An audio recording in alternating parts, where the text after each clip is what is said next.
자, 오늘은 출애굽기 71번째 시간입니다. 억눌린 자에게 자유를 이라는 제목으로 출애굽기 21장의 전반부죠. 1절에서 11절까지의 말씀을 전하도록 하겠습니다. 저희들이 이 율법을 다루다 보면은 때때로 이것이 과연 하나님의 법인가? 이것이 하나님이 원하시는 것인가? 라는 생각이 드는 법들을 발견할 때가 종종 있습니다. 이 대표적인 것 중에 하나가 오늘 나오는 노예법이겠죠.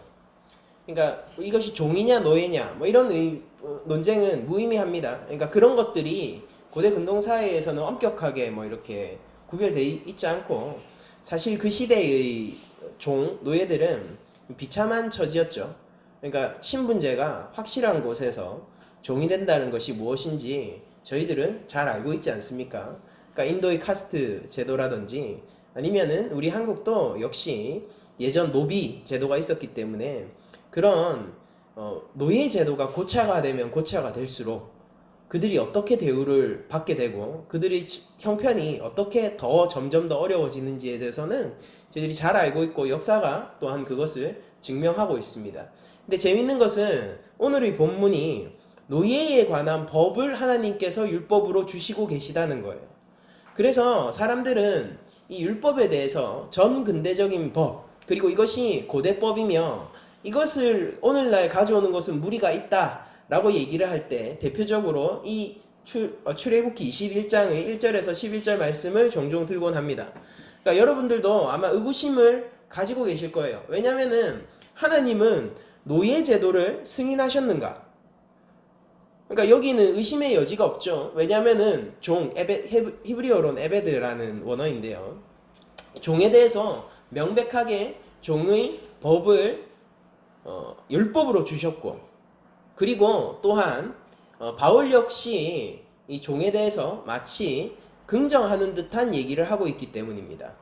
여러분들 잘 한번 생각을 해보죠. 그러면은 노예 제도라는 것이 과연 성경적인가?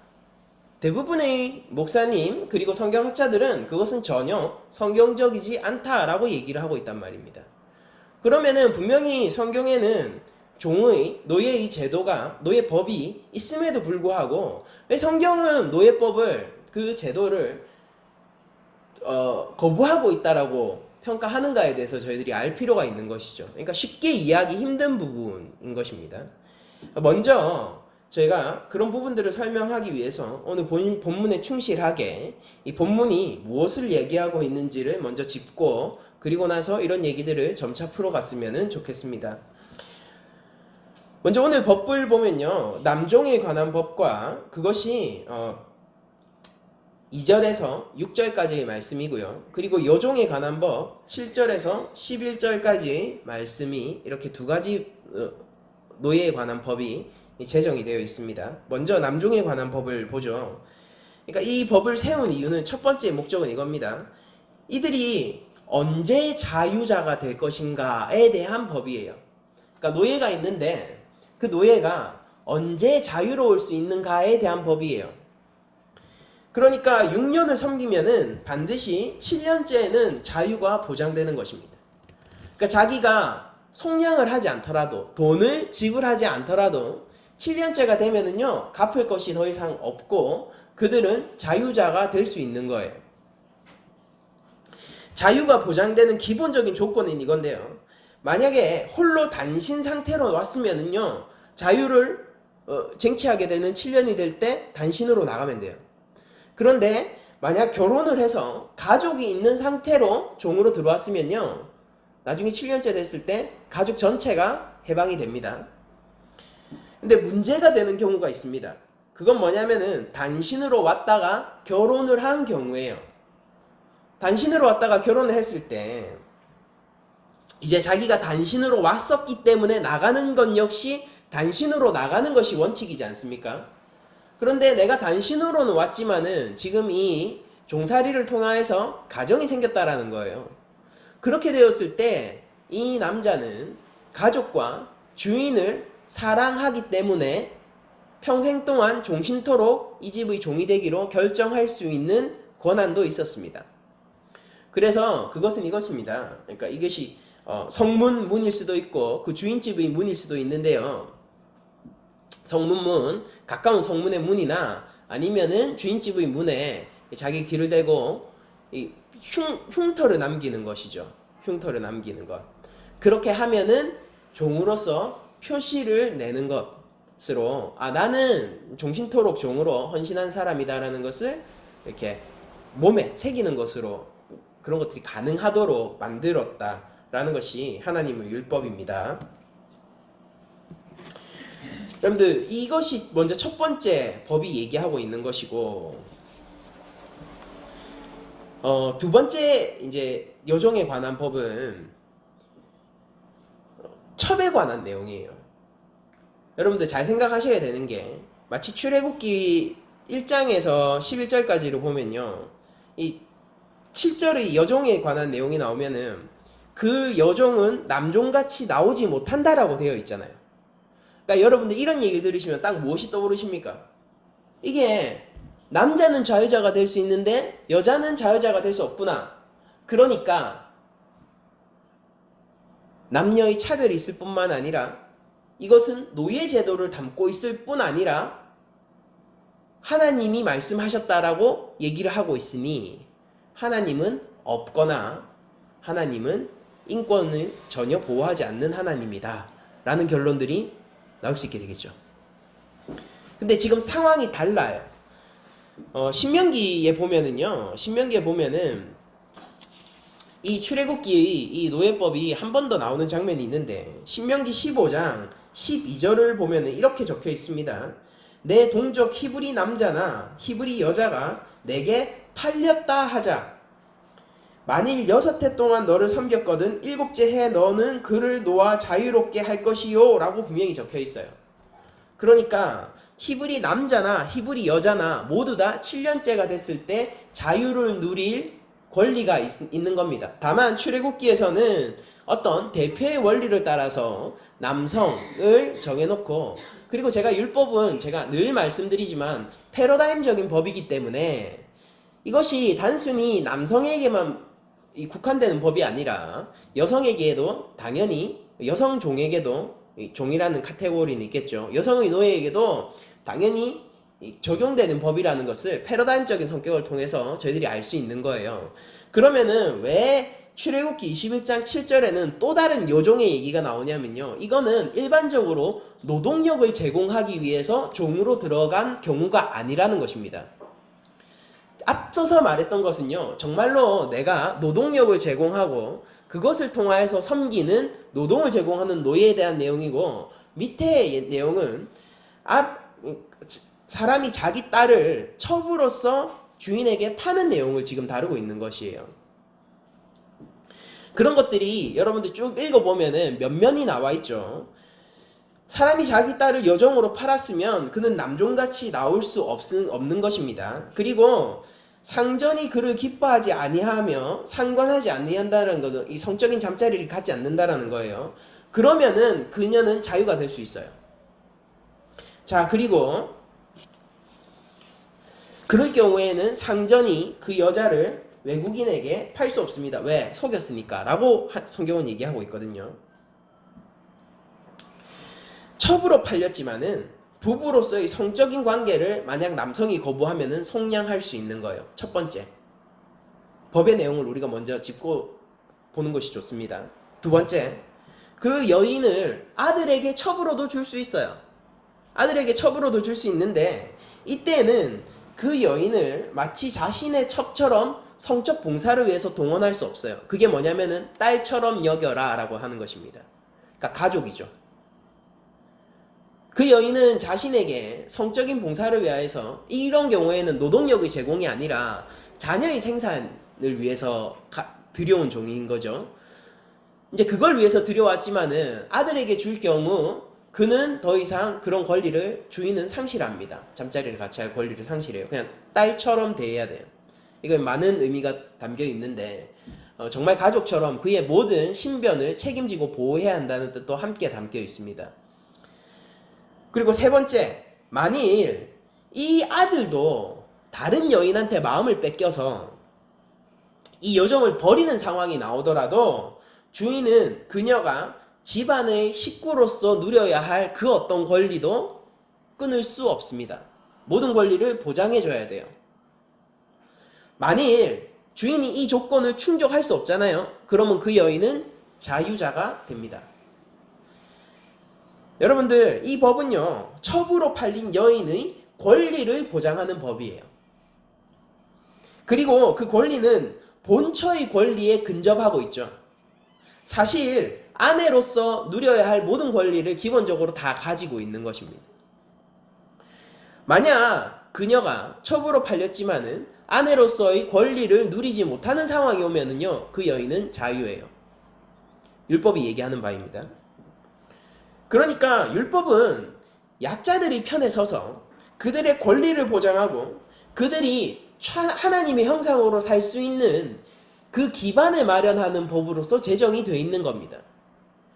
그러니까 이 노예를 다룰 때, 남종의 이야기를 다룰 때 무엇에 초점을 맞춰서 얘기를 하고 있죠? 그가 어떻게 봉사해야 되는가, 그런 것이 아니라 남종의 권리에 대해서 얘기하고 있죠. 어떻게 자유자가 될 수 있는가, 어떻게 나갈 수 있는가에 대해서 얘기를 하고 있어요. 이것이 율법의 시선이고요. 첩으로 팔린 여인에 대해서도 어떤 시선으로 얘기하고 있냐면요, 그 여인이 어떻게 그 집안에서 아내로서의 권리를 누릴 수 있는가에 대해서 보장하고 얘기를 하고 있는 것이 지금 노예법이라고 불리는 이 노예법의 시선입니다. 여러분들, 그러니까 우리는 최소한 이것을 알 수 있어요. 여러분들이 물론 고대금동의 다른 법전들을 보실 수는 없겠지만은 고대금동의 다른 법전들과는 다르게 이 율법은 인간 중심적이고, 그러니까 노예가 최소한 물건이 아니잖아요. 노예는 최소한 물건이 아니라고요. 다른 모든 고대금동의 법전은요, 노예는 소유 그리고 주인의 재산으로서 다루어집니다. 조금 값비싼 재산이겠죠. 그러나 재산이에요. 그렇게 다루어지면 대 반해서 율법은 그 노예들을 인간으로서 다루길 원하고 그들을 하나님의 형상으로서 지켜내기를 원하는 법이 율법입니다. 그러니까 더 인도적이고 더 선진화된, 그때 당시 법들에 비하면은 훨씬 선진화되고 조금 더 급진적인 법이라고 볼 수가 있는 거죠. 그럼에도 불구하고 저희들이 여기까지 봤음에도 불구하고 여전히 저희들을 곤란하게 만드는 질문들은 없어지지 않습니다. 어떤 것들이 있냐면은, 그래도 이것은 노예제도나 일부 다처제를 허용하고 있는 것이 아니냐라는 질문이죠. 좋아요. 이것까지는 우리들이 알 수 있다라고 칩시다. 그러니까 다른 고대 근동의 법들에 비해서 훨씬 더 선진화되어 있고 훨씬 더 인권적이며 인도적인 법이다라는 것에 우리들이 동의할 수 있다고 하더라도 그래도 노예제도가 있는 것 아니냐라는 거죠. 훨씬 더 인도적으로 첩의 권리를 보호한다 하더라도 그래도 일부 다처제를 보장하는 것 아니냐라는 거죠. 여러분들 다른 목사님들이나 성경학자들한테 물어보세요. 과연 성경은 일부 다처제를 수용하고 있습니까? 라고 얘기를 하면은 누구나 아니요 라고 얘기할 거예요. 성경은 일부 일처제를 권장할 뿐만 아니라 그것이 하나님의 질서입니다 라고 아마 얘기를 해줄 겁니다.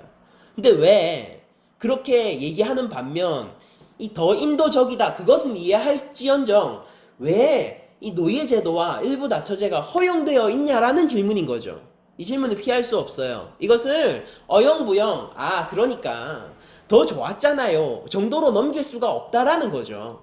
왜냐하면 성경의 핵심적인 사상들과 충돌을 이루고 있는 것처럼 보이니까요.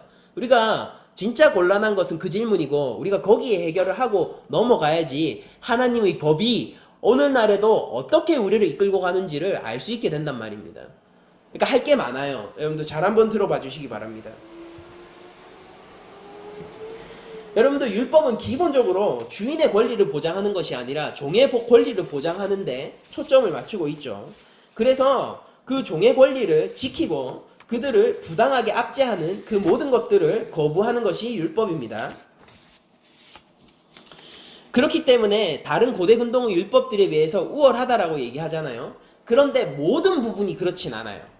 이것도 우리한테 걸림이 됩니다. 잘 들어보세요. 자, 여러분들 율법은 6년을 봉사한 후에 자유자가 된다라는 것을 보장하고 있잖아요. 이거보다 율법보다 더 전 시기에 나온 함무라비 법전 여러분들 아시죠? 함무라비 법전에 따르면은요, 노예의 속량 기간이 4년째 되는 해예요. 3년을 봉사하고 4년째가 되면은 속량을 받을 수 있어요. 어떻습니까? 율법이 갑자기 모든 부분이 그런 건 아니네, 모든 부분이 고대 근동의 법들보다 나았던 건 아니네, 이런 생각이 혹시 드시진 않습니까? 이런 부분 우리가 어떻게 해결해야 될까요? 절반의 기간이에요, 여러분들. 그리고 함무라비 법전은 율법보다 시대적으로도 앞서 있습니다. 율법의 다른 모든 부분이 인도적이고 아름답다고 하더라도 이게 하나님의 말씀이라면 말입니다. 적어도 이런 게 있으면은 안 되지 않을까요? 근데 제가 진짜 얘기하고 싶은 것을 지금부터 이야기할 것이고, 그것을 여러분들이 잘 따라오셔야 돼요. 여러분들, 율법의 노예법은요, 노예 제도를 반대하고 있어요. 율법의 노예법이 있음으로 말미암아 히브리인들은 노예를 가질 수 없게 됩니다. 잘 들어보세요. 그러니까 왜 하나님은 노예법을 다뤄야 되고 첩에 대한 내용들을 다뤄야 했었냐면요, 그 시대는 노예가 있는 시대거든요. 그러니까 노예에 대해서 하나님은 말씀하셔야 돼요. 노예에 대해서 어떤 규정을 주셔야 돼요. 그리고 첩이 일부 다처제, 고대 근동, 여러분들 우리 조선시대만 해도 일부 다처제가 당연한 시기였지 않습니까? 양반들은 첩이 있고 여정들을 취하기도 하고 그랬던 시기가 우리 얼마 전이잖아요. 고대 근동에서도 가부장적인 사회, 남성 중심의 사회에서 여성들은 성적인 소비 대상으로 소비되어졌고 이혼은 쉬웠으며 첩을 얻기도 쉬웠단 말입니다. 그러니까 하나님이 그 시대 속에서 그 현상에 대해서 얘기를 할 필요가 있는 것입니다. 그래서 노예법도 있고 첩과 관련된 여종의 법도 있는 거예요. 그런데 왜 제가 구약의 노예제도가 구약의 노예법이 노예제도를 반대한다라고 얘기를 하냐면요, 구약의 율법의 노예제도를 그대로 따르잖아요. 오늘 이 본문만 있는 게 아니에요. 구약의 노예제도를 자꾸 죄송합니다, 말이 헷갈려서, 노예법을, 그 율법을 그대로 작용하면요, 전부 다 그대로 적용하면요, 결국 노예제는 기능하지 못해요. 사회에서 율법을 똑바로 지키잖아요, 모든 이스라엘 민족이. 그러면은 거기에는 노예제도가 성립할 수가 없습니다. 잘 들어보십시오. 즉 율법의 노예법은요, 노예제도를 반대하고 그 이스라엘 진 내에서 노예를 제거하기 위해서 만들어진 법이에요. 제가 다른 법들보다 훨씬 더 인도적입니다, 훨씬 더 선진화되어 있습니다, 훨씬 더 인간 중심적입니다, 이런 얘기를 하려는 게 아니에요. 하나님이 노예를 제거하기 위해서 만드신 법이 노예법이라고요. 어떻게 그렇게 되는가? 율법에 정한 노예법이 잘 지켜지면요, 이스라엘 진내에는 실질적으로 노예가 없습니다. 하나님은 노예제도를 인도적 차원에서 사용하시는 정도가 아니라 노예제도를 없애기 원하십니다. 올바르게 실행되는 율법의 노예법은 구제법이 돼요. 노예법이 아니라 그게 구제법이 된다고요. 근데 잘 한번 들어보세요. 율법에는요, 노예 신분을 근본부터 파괴하는 조항이 숨어 있어요. 아니, 숨어 있는 게 아니라 대놓고 있죠. 신명기 23장 15절 16절을 제가 읽어드릴게요. 중요합니다. 잘 들어보세요. 종이 그의 주인을 피하여 내게로 도망하거든 너는 그의 주인에게 돌려주지 말고 그가 내 성읍 중에 원하는 곳을 택하는 대로 너와 함께 내 가운데 거주하게 하고 그를 압제하지 말지니라 라고 되어 있습니다. 이게 무슨 뜻이냐면요, 모든 노예는 합법적으로 자유인이 언제든지 될 수 있다라는 뜻이에요.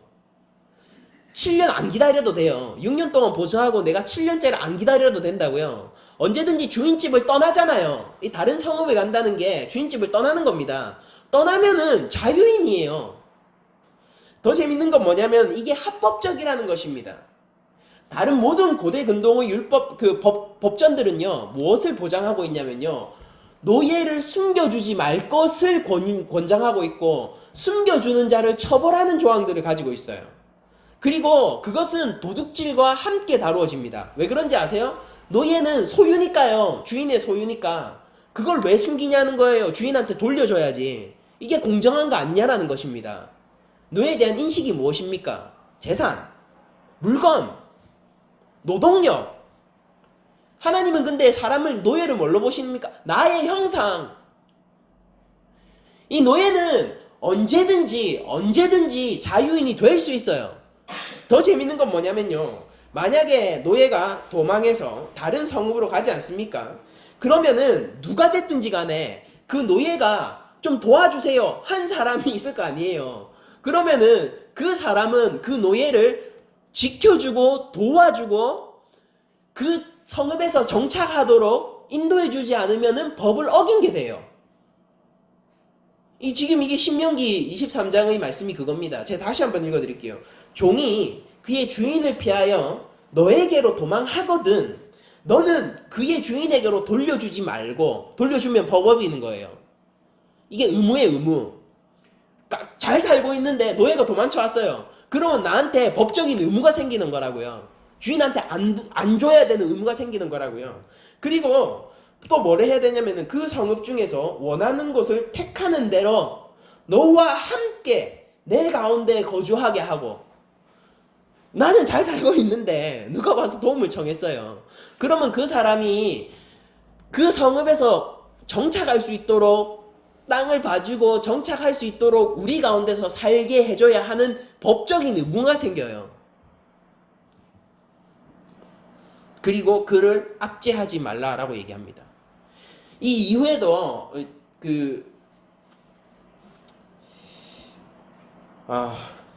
아무튼 뭐 오늘날로 치면은 이런 거죠. 모든 노예는 언제든지 자유인이 될 수 있고, 자유인이 되기를 원하는 노예를 만난 사람은요, 그가 자유인으로 살 수 있도록 도와야 될 법적인 의무가 생긴다 정도로 저희들이 치환해서 말할 수 있을 것입니다. 노예를 맞이하는 자의 법적인 의무가 이런 거예요. 노예였던 자에게는 자유자가 될 권리가 언제든지 있어요. 7년째 있는 게 아니에요, 여러분. 다른 모든 근동의 법적들은 노예를 숨겨주는 자를 엄벌에 처합니다. 그러나 율법에 따르면은 노예는 언제든지 자기 주권을 주장할 수 있는 자입니다. 여러분들한테 물어보겠습니다. 히브리 노예는요, 정말 노예입니까? 아니면은 고용인입니까? 여러분들, 애굽의 노예를 해방시킨 게 하나님이세요. 애굽에 노예로 있던 자들을 해방시킨 게 하나님이시라고요. 그 하나님이 자기 백성들 가운데 압제당하고 노예로서 봉사해야만 하는, 노예로서 자기의 노동력을 제공해야만 하는 사람이 있다면은 그가 하나님이 기뻐하실까요? 하나님이 정말 그런 법을 만드실까요? 하나님은 자신의 백성들 사이에서 서로를 압제하고 자유를 억압하는 그 어떤 행위도 용납하지 않으십니다. 이건 당연한 거예요. 왜냐하면 이 하나님은 출애굽 자유를 제공하시고 구원을 행하신 하나님이기 때문이에요. 그 하나님이 다스리는 곳에 왜 노예가 있는 것입니까? 없는 거예요.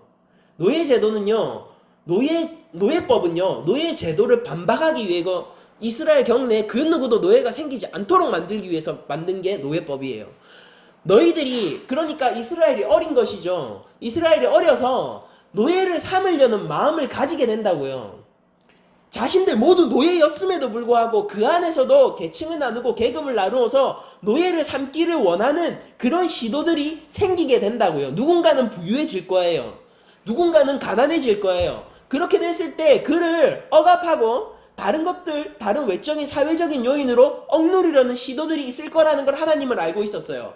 그래서 그들이 이용하려고 했던 게 노예라는 방식이라는 것도 하나님은 알고 있었어요. 그래서 노예 제도를 성립하셔서 노예가 없게 하셨습니다.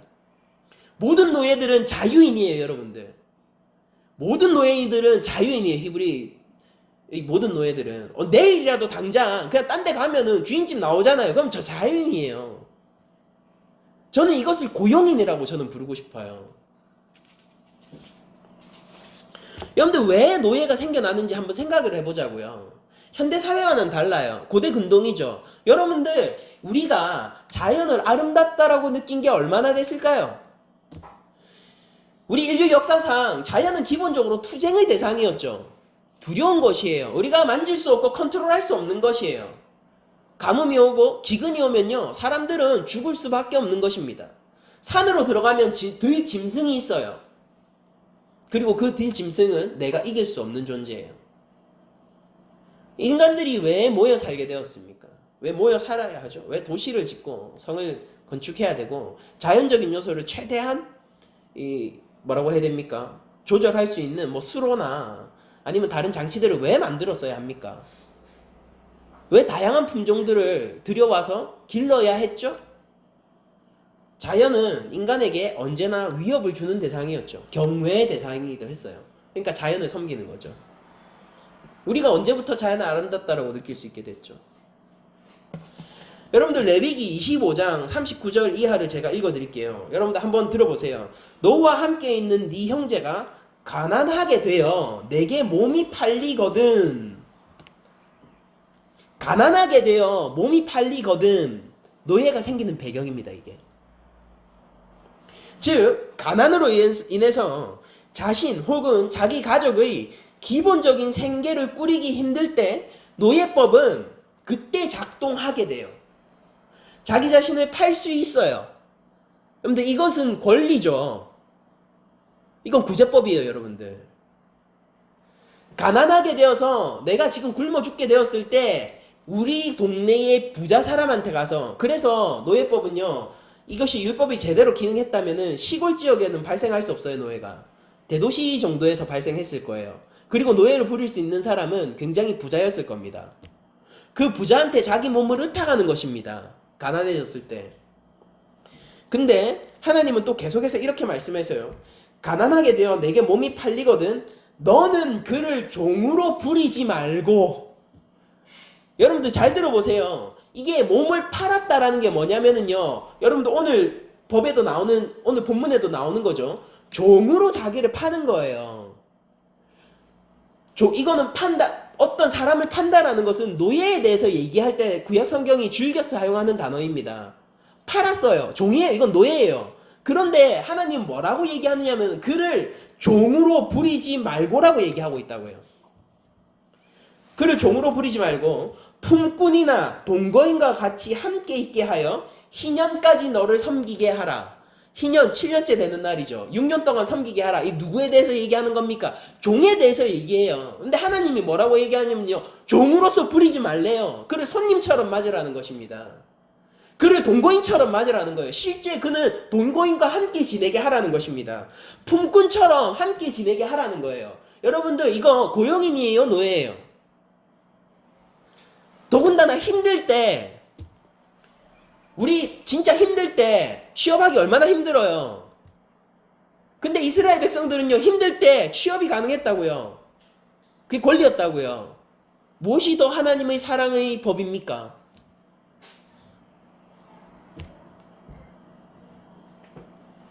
그리고 희년이 끝나면 이렇게 하라고 레위기 25장은 얘기하고 있습니다. 그때에 그와 그의 자녀가 함께 내게서 떠나 그의 가족과 그의 조상의 기업으로 돌아가게 하라.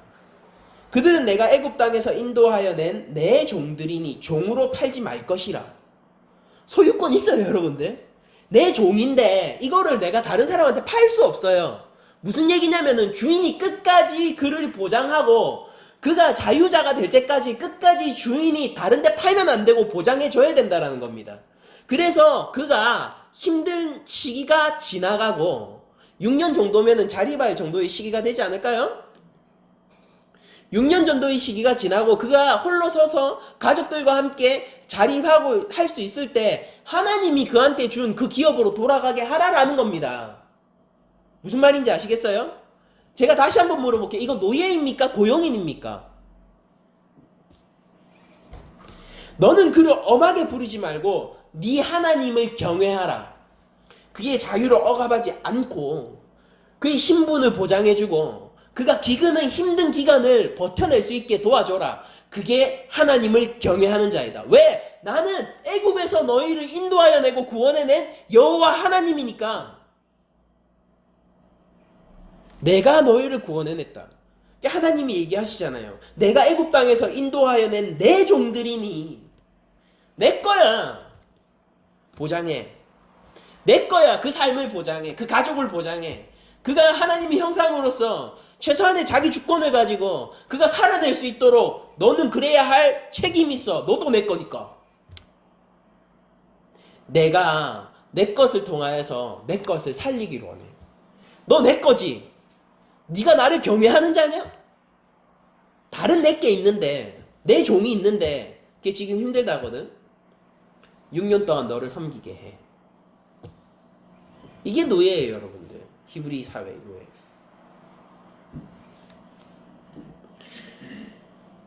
여러분들, 그러니까 함무라비 법전의 3년의 시간과 이스라엘의 6년의 기간을 비교하시면 안 되는 겁니다. 왜냐면요, 이 왜 6년의 시간이에요? 이 노예들이 형제들의 품에서 자생할 시간을 얻는 게 6년이거든요. 그리고 6년 다 안 채워도 되잖아요. 자기 땅으로 가면 되잖아요. 그럼 자유인이에요. 1년 정도 했는데 자생할 힘이 생겼어요. 나오면 돼요. 합법적으로 자유인이에요, 그거는. 그리고 그가 가려는 성읍에서는 그를 거기에 정착할 수 있도록 도와줘야 될 법적인 의무가 생겨요. 이것이 하나님의 율법입니다. 다른 고대 근동에 비해서 그냥 인도적이다라고 얘기할 수 있을까요? 여러분들, 전 이 법을 대한민국 사회에 끌고 가져와도 정말로 레디컬하고 급진적인 법이 될 거라고 저는 생각해요. 근데 이게 하나님의 나라예요. 사랑으로서 운영되고, 사랑으로서 배분되고, 사랑으로서 품어지는, 약자들이 아무런 해를 입지 않는, 그들이 하나님의 형상으로서 보장되는 그 나라가 하나님 나라입니다. 하나님 그걸 요구하셨어요. 이게 노예법이에요. 이게 종예법이라고요. 6년 조금 더 길어도 좋겠죠. 뭐 이런 법 같으면은 자생하고 경제적으로 독립할 수 있는 기간을 최대한 보장해 주는 것이죠. 레위기 25장 49절을 여러분들 한번 제가 읽어 드릴게요. 또 재밌는 사실을 알 수 있게 돼요. 그의 삼촌이나 사촌이 그의 이 종에 대한 얘기를 하는 거예요.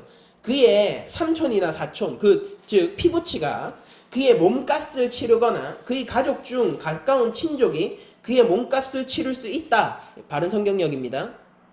그러니까 그가 돈으로서 6년 되기 전에 속량할 수 있다라는 거예요. 그러니까 이거는 도의적인 차원이죠, 여러분들. 왜냐면은 그냥 도망쳐도 되잖아요. 그쵸? 합법이에요, 그거 합법.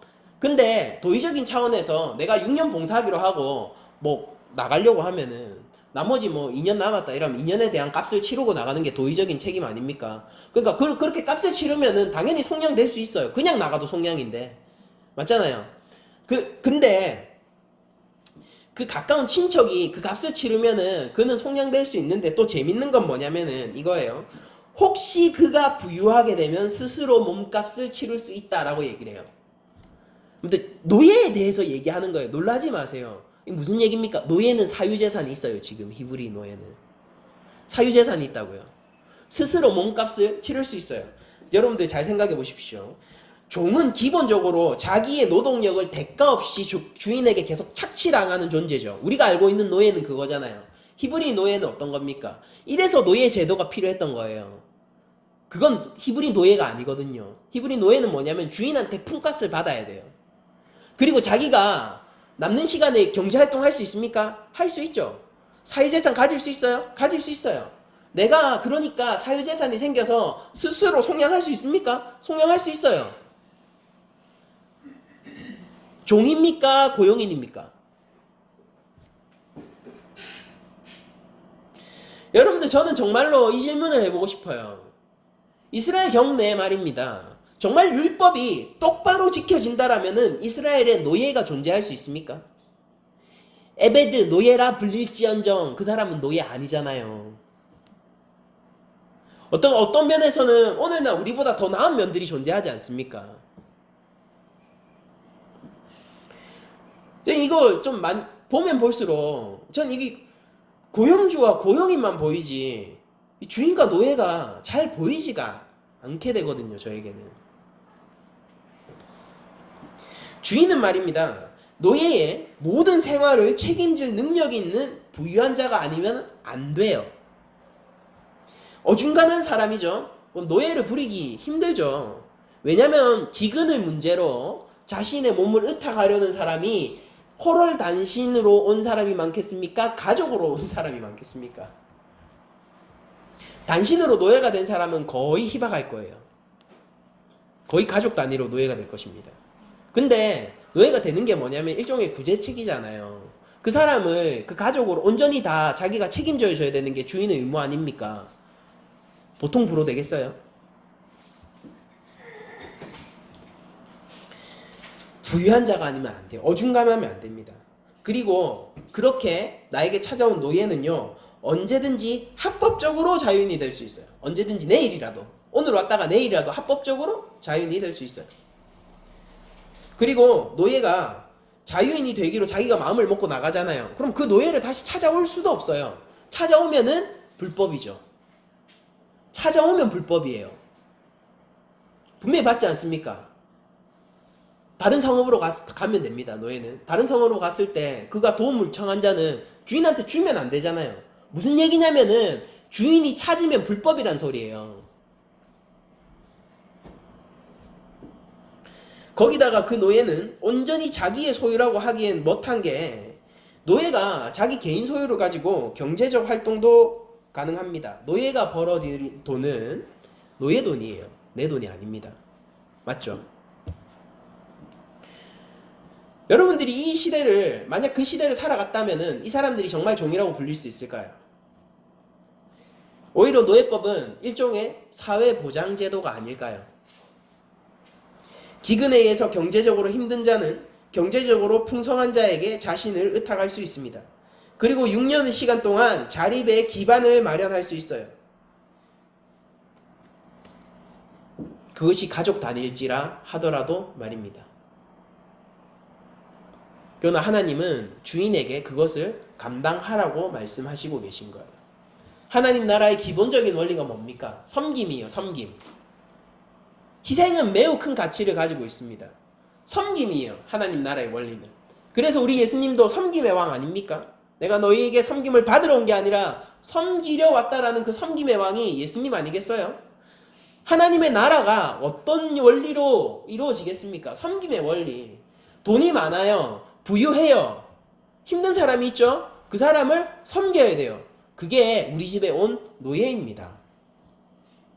6년 동안 그에게 품삯도 지불할 뿐만 아니라 그 가족의 안전과 고용을 보장해줘야 돼요. 다른 사람한테 못 팔죠?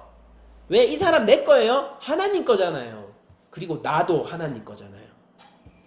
이게 히브리 사회 안에서의 노예입니다. 그러므로 여러분들, 영원히 그 집에 내가 종속되는 종이 되겠다. 이 귀를 뚫는 거잖아요. 귀를 뚫는 거. 종이 된다라고 얘기하는 것은 뭐냐면요, 그거는 진짜 내가 평생 동안 노예가 되겠다라는 게 아니라 그 가족이 되겠다라는 거예요. 하나님이 주신 땅이 있단 말입니다. 내가. 그쵸? 그런데 힘들어서 다른 성읍에 가가지고 부자에게, 대도시겠죠, 부자에게 자신을 의탁했단 말입니다. 그럼 그거는 원론적으로 얘기하면 뭐예요? 다른 지파죠. 다른 지파예요. 땅이 다르면 다른 지파지 않습니까? 근데 거기 가서 내가 평생도록 거기에 내가 종속되겠다라고 하면은 하나님 입장에서 볼 때는 뭐예요? 그러니까 옆에 형제가 이쪽 가족이 된 거예요. 종신토록 내가 종이 되겠습니다. 그 집안의 가족이 되겠습니다라는 뜻입니다. 하나님은 끊임없이 얘기하세요. 그가 종으로 몸이 팔렸다면은 너는 그를 종으로 부려서는 안 된다라고. 그를 압제해서는 안 된다라고. 그를 섬기라라고 얘기하고 계신 겁니다. 근데 이쯤 되면은 주인이 되는 게 좀 거시기 하지 않아요? 내가 종을 샀는데 내일이라도 자유인이 될 수 있고, 이 사람을 마음대로 할 수도 없을 뿐더러 다른 데 팔 수도 없고, 이 사람이 7년째 되면은 나갈 거예요. 아니 뭐 내일 당장이라도 나갈 수 있어요. 그 이 사람은 가족까지 딸려 있어가지고 그 가족의 생계까지 내가 책임져야 돼요. 어떡할 겁니까? 종이 오면은 곤란하지 않겠습니까? 노예가 오면은 좀 우리 집에는 안 왔으면 좋겠지 않을까요? 근데 받아야죠. 왜냐면 그게 하나님의 법이니까요. 히브리 사회의 노예는 이런 것이에요. 하나님은 노예 제도를 만들어서 노예를 없애고 계신 것입니다. 여러분들 출애굽기 21장 2절에 보면요, 재밌는 것이 나오는데 종을 사다라는 말이 나오죠. 네가 히브리 종을 사면이라고 얘기를 하죠. 근데 이거 조금 독특한 말이에요. 왜냐면은 7절을 한번 보죠. 사람이 자기의 딸을 여종으로 팔았으면이라고 나오지 않습니까? 그러니까 성경이 구약이 기본적으로 종을 대할 때는요, 팔다라는 말을 많이 써요. 사다라는 말보다. 왜냐면 사다의 주체는 누굽니까? 주인이죠. 근데 율법은 누구의 편에 서 있어요? 종의 편에 서 있어요. 약자의 편에 서 있어요. 그러니까 약자의 입장에서 팔리다, 팔다 이런 말들을 즐겨 쓴다고요. 근데 지금 21장 2절에는 네가 히브리 종을 사면이라고 사다라는 말로 종의 신분 변화가 쓰여져 있단 말입니다. 근데 이게 왜 그런가? 왜 주체가 주인인 것처럼 되어 있을까? 근데 창세기를 보면 말입니다. 종을 사는 장면이 2번 나와요. 종을 사는 장면이 2번 나온다고요. 그때 사다라는 말이 쓰여요. 첫 번째 장면이 뭐냐면은 보디발이 요셉을 살 때예요. 악한 주인이죠. 2번째 장면이 뭐냐면 요셉이 자기 가족을 살 때예요. 그 2가지. 이게 보편적으로 쓰이는 말이 아니라고요. 여러분들 히브리인이라면 어떻게 느끼겠습니까? 이 단어가 다름을 알 수 있단 말입니다. 종을 산다라고? 율법적 언어가 아닌데? 근데 여러분들은 창세기도 알고 있죠? 어떻게 느끼겠습니까? 2 주인이 떠오르는 겁니다. 보디발과 요셉. 여러분들은 무슨 주인이 되어야 되겠어요? 나에게 팔려온 그들은 내 가족이자 형제라는 거예요. 요셉이 가족에게 하듯 그렇게 섬겨라. 요셉이 뭘 했습니까? 그 요셉의 가족들이 자기를 판 자잖아요. 그 형제들은. 그럼에도 불구하고 뭘 했습니까? 기근 가운데서 구해냈죠. 기근 가운데서 구해냈다고요. 하나님이 주인들에게 지금 원하고 계신 것이 무엇입니까? 기근으로 팔린 형제들을 구원해라. 6년 동안 보장해라. 그들을 자립할 수 있게 만들어라. 하나님 너무 많은 손해가 있는데요. 아니야, 내가 책임질게. 내가 하나님이잖아. 율법은 차가운 법이 아니라 너와 나의 관계의 법이잖아. 네가 내 말을 이행하면은 내가 책임질게. 해봐. 어떻게 되나. 이게 율법입니다. 노예법이에요. 마찬가지로 여러분들 이쯤 되면 감을 잡으실 텐데, 첩에 대한 율법은요, 여종에 대한 율법이죠. 이것도 이 율법을 제정함으로써 첩 제도를 반대하고 있습니다. 노예 제도와 마찬가지로 첩에 대한 법은 여성을 성적인 도구로서 이용하는 것을 엄격히 금하게 만들어요. 그리고 첩일지라도 본처와 동일한 권리가 보장되어야 합니다. 특히 잠자리를 할 권리가 주인이 아니고 여성에게 부여됨으로써, 잘 들어보세요. 여종이잖아요. 근데 잠자리를 함께할 이 아내의 권리지 않습니까? 그 권리를 여성에게 부여함으로써 주인은 그 여인을 성적으로 단순히 소비하고 버리는 일을 원천적으로 불가능하게 만들고 있습니다. 근데 이러면은 누가 첩을 데려오고 싶을까요? 이것은 첫 번째로요, 그때 당시에 출애굽 당시에 지금 시내산 아래 모여있는 그 그룹에서, 그 이스라엘 그룹에서 실제 존재하고 있었던 첩들을 보호하는 기능을 1차적으로 해요. 거기 첩이 있다고요. 근데 그들을 보호하는 기능을 1차적으로 합니다. 이제 그들은 첩이 아니라 거의 아내와 동등한 아내로서의 권리를 취득하게 돼요. 율법이 떨어지는 순간. 그러니까 남자들은 아이쿠야 하겠죠. 버릴 수도 없습니다. 그리고 사회적 약자이자 2차적인 가족 구성원이 첩이거든요. 그 2차적인 가족 구성원들을 1차적 가족 구성원들과 동일한 보호 아래로 끌고 오는 것이 여종에 관한 법입니다. 여러분들 지금 시내산 아래 실제 첩이 있다고요. 실제 첩이 있다고요. 그리고 실제로 2차적인 가족 구성원으로서 취급당하고 있는 사람들이 있다고요. 하나님은 이 여종에 관한 법을 내리시면서 그들을 전원 가족 구성원으로 끌어들이시고 계신 거예요.